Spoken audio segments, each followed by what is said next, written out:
So the past couple months I've been teaching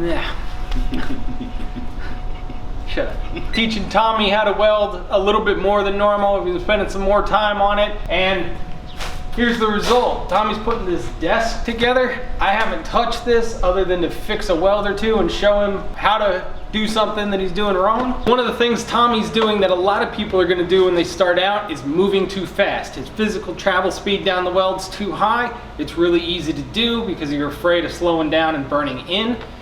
So we've got to go back and fix some of those welds in corners. Let's do it.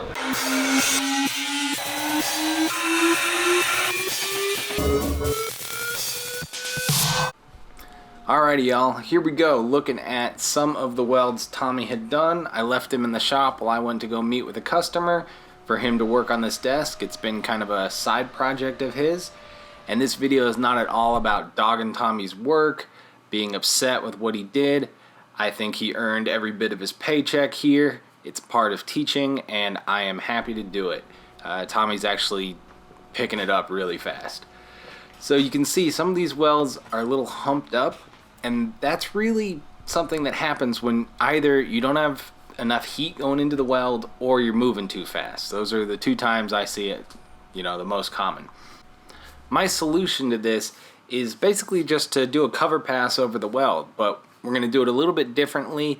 I like to drop off about 1/4 of my wire speed and then add back in anywhere 10 to 15% of my original voltage, sometimes higher. You got to play around with it. Then we're going to go back through and, like I said, just a cover pass. The idea here is that we're using that extra heat from the voltage and that lack of wire speed to more or less remelt the existing weld, almost using it just like you would if you laid a filler rod into a joint to close a gap.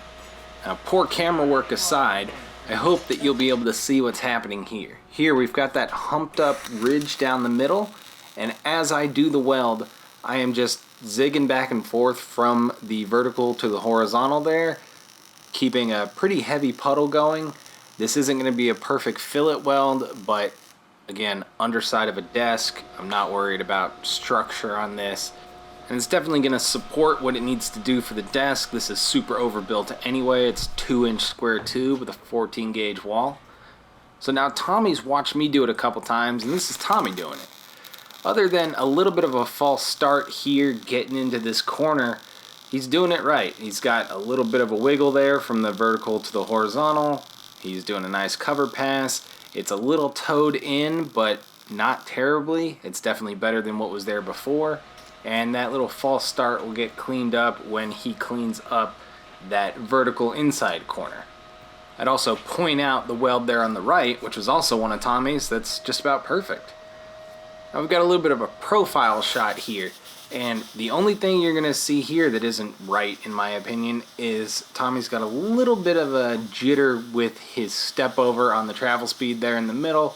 It's kind of a weird position he was welding from, but the end result is clean. It looks good. It looks a lot better than the original weld, and it's going to pass the customer smell test. They'll be happy with it. I'm happy with it.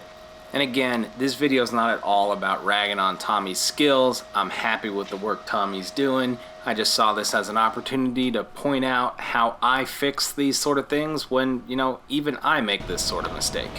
Alrighty guys, I hope you got something from that. If you want to see some more, hit subscribe. If you want to join this badass group of folks over here helping out on Patreon, there's that link. And YouTube's going to have one right here for what it thinks you like. Until next time, thanks for stopping by.